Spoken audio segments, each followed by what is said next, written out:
上一次我哋開始行總共有16個景點嘅孫中山史蹟徑，咁分別到咗香港大學啦、拔萃書室啦，同埋同盟會香港分會招待所，緬懷歷史。今次我哋繼續出發，先去第4個景點嘅。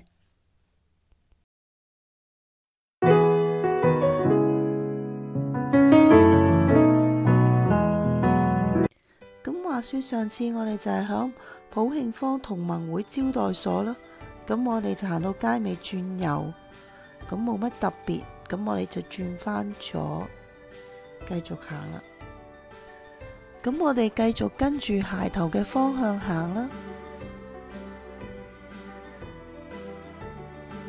咁呢度就見到另一個鞋頭標誌指向左嘅，咁就係一個公園嘅鐵絲網嚟嘅。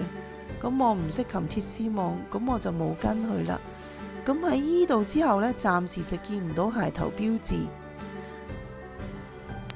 反而對面馬路新會商會學校嘅外牆好吸引。如果係學生親自畫嘅呢，咁就更有意思。不過我見過一啲學校係揾外人畫嘅，咁成件事就好失真啦。咁我哋就過對面馬路，跟住水牌上樓梯去必列者士街。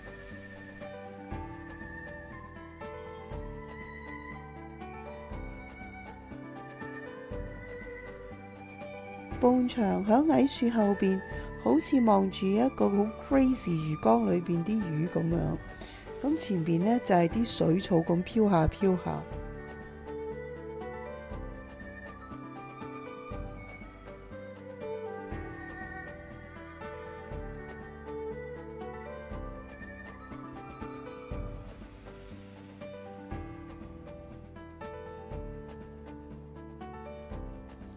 呢隻唐老鴨揸住個比特幣，令我諗返起以前渣打銀行嘅錢罌。而家依款唐老鴨錢罌啊，已經係古董嚟㗎啦。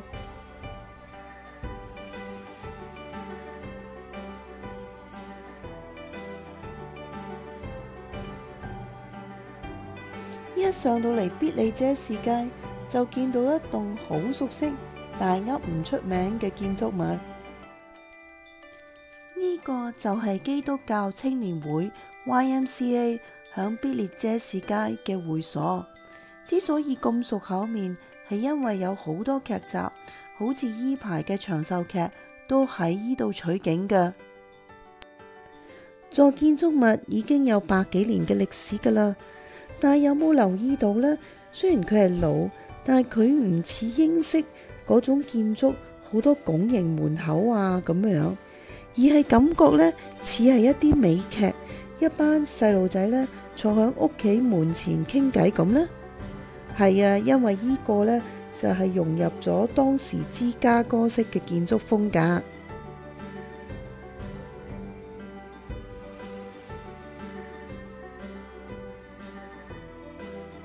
一直行，見到英皇書院同學會小學外牆呢，就畫上咗孫中山俯瞰當時嘅香港咁樣。咁再一直行啦，直至我哋見到右手邊係必列者士街嘅街市呢，咁我哋就過馬路啦。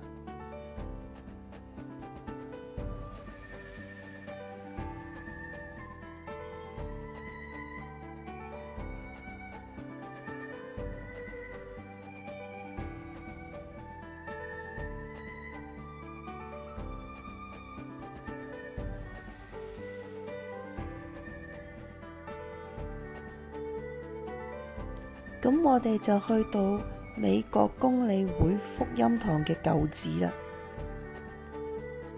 當時孫中山響拔萃書室仲係讀緊書嘅時候，就響呢度公理會福音堂受洗，成為基督徒嘅。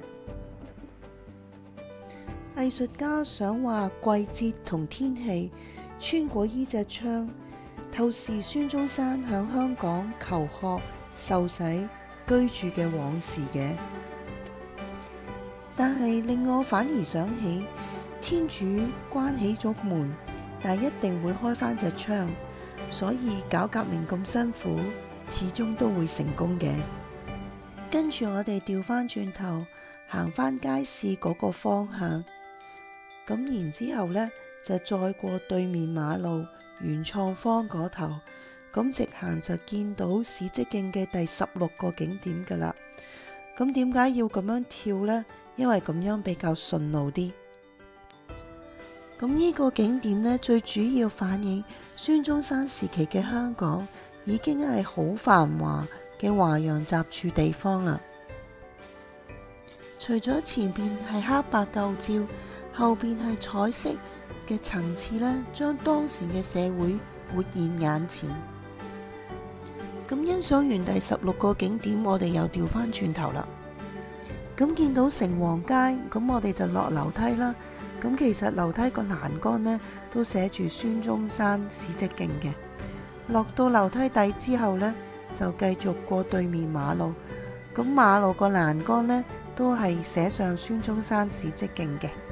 咁我哋就沿住條欄杆一路落到底，然之後轉彎啦，一路繼續行，咁就會見到我哋第5個嘅史蹟點啦。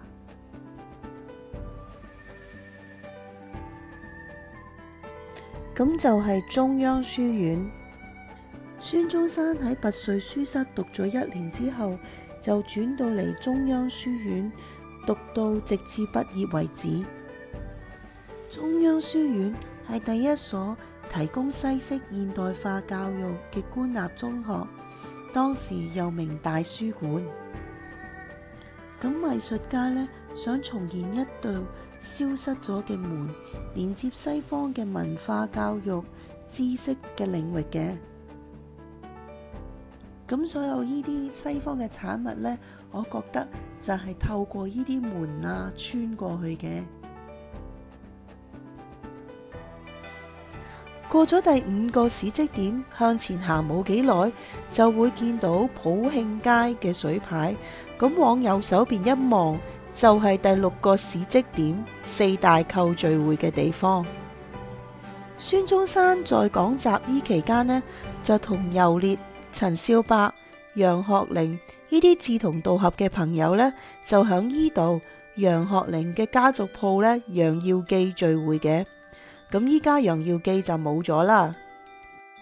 當時佢哋講嘅題目都好大膽，好似推翻滿清政府啦，同埋講太平天國嘅事啦，更加鼓吹共和，所以就俾人叫4大寇啦。咁我覺得呢個設計呢，好似張凳，代表咗佢哋聚會傾偈咁。咁幾隻顏色呢，就係代表咗佢哋4個人。如果細心留意呢，係有5隻顏色嘅。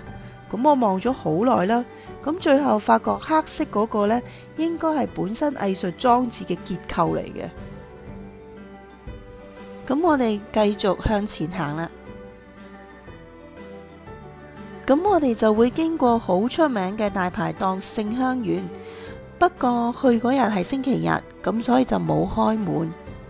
咁佢啲番茄通都好出名㗎。咁我哋唯有繼續向前行啦。行到街口呢，就轉右。咁呢度鞋嘅標誌再一次出現，咁我哋就根據鞋頭就過對面馬路啦。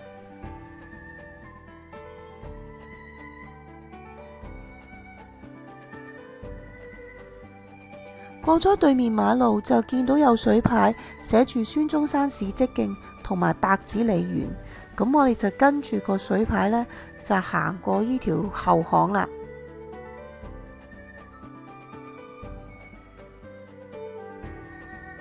咁呢條後巷都有林林總總嘅塗鴉。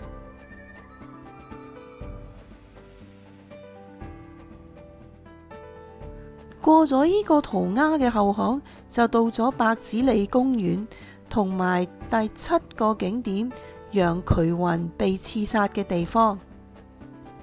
楊衢雲響當時嘅香港搞革命，創立婦人民社，後嚟就同孫中山嘅中興會合併，成為咗會長。佢佢曾經搞過廣州同惠州2次革命都失敗，咁就匿喺香港呢一度教英文，點知就俾清廷派嚟嘅殺手呢，就用槍殺死。呢個係藝術家為楊衢雲做嘅碑，面目同埋身影都漸遺忘啦。但係我估通過中間嗰啲窿窿呢，就將革命嘅光芒穿透嘅。咁呢個碑中間寫上嘅赤道之陽光、北極之冰雪，係4大寇之一，游烈為楊衢雲寫嘅略史讚詞嚟嘅。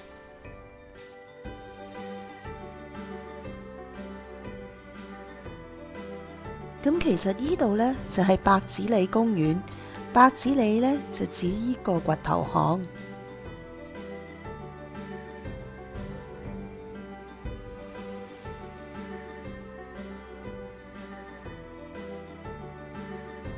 再行過呢啲呢，就見到用木條寫上嘅富人文社嘅序。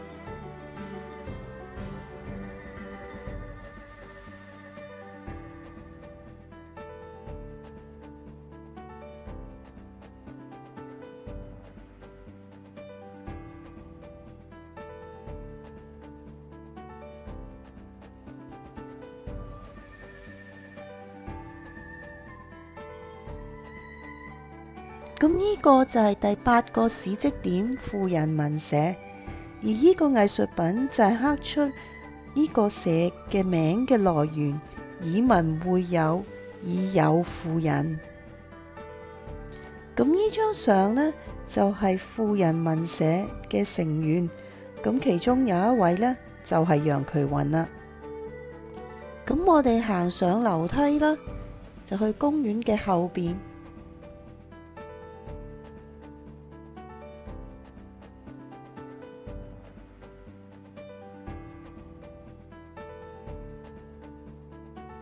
呢度會見到一個雕像，一個着住洋裝嘅男人幫一個着住唐裝嘅人剪辮。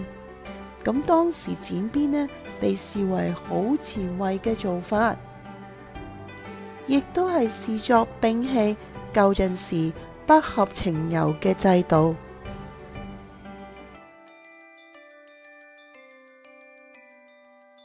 咁再行上去呢，就會見到一個舊陣時嘅井，咁不過而家呢，就封死咗㗎喇。